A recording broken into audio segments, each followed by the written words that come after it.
Hi, I'm four-time Olympic gold medalist diver Greg Louganis, and since my days of winning gold, I've watched countless athletes on that pursuit.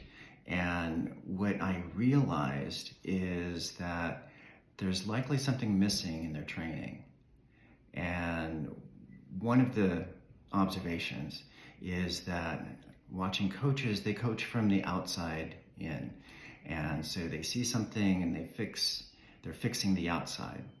But what I was able to be, the reason why I was able to be as successful as I was is because I was successful being coached from the inside. And I mean, ever since I was performing, since I was 3 years old, and peak performance, appearing on stage and all that, I learned the importance of that mind-body connection. So if you're interested in peak performance, I think that I may be able to be of help.